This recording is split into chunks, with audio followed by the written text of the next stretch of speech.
एक व्यक्ति काफी दिनों से परेशान चल रहा था, जिसके कारण वह काफी चिड़चिड़ा और तनाव में रहने वाला था। वह इस बात से परेशान था कि घर के सारे खर्चे उसे ही उठाने पड़ते हैं। पूरे परिवार की जिम्मेदारी उसी के ऊपर है।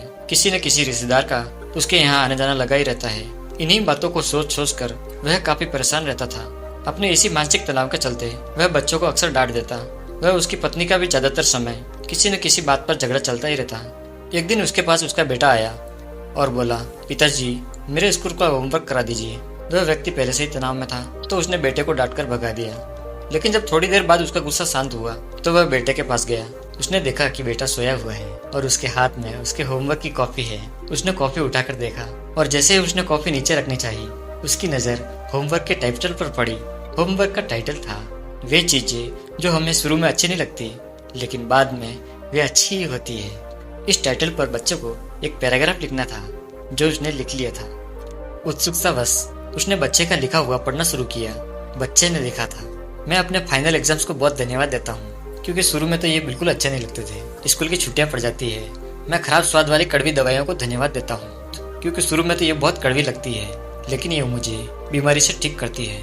मैं सुबह सुबह जगाने वाली उस अलार्म घड़ी को धन्यवाद देता हूँ, जो मुझे हर सुबह बताती है कि मैं जीवित हूँ।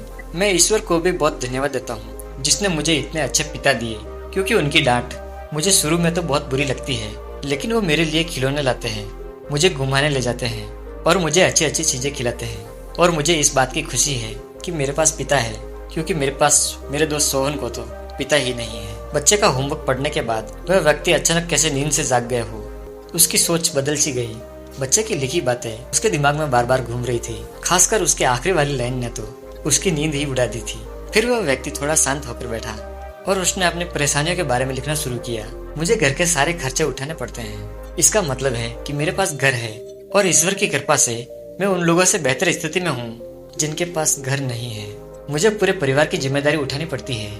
इसका मतलब है कि मेरा परिवार है, बच्चे हैं। ईश्वर की कृपा से मैं उन लोगों से ज्यादा खुश नसीब हूँ जिनके पास परिवार नहीं है और वो दुनिया में बिल्कुल अकेले हैं। मेरे यहाँ कोई न कोई दोस्त रिश्तेदार आते रहते हैं। इसका मतलब है मेरी एक सामाजिक हैसियत है और मेरे पास मेरे सुख दुख में साथ देने वाले लोग हैं। ये सब विचार आते ही उसने हाथ जोड़ लिए और आसमान की तरफ देखकर बोला, हे ईश्वर,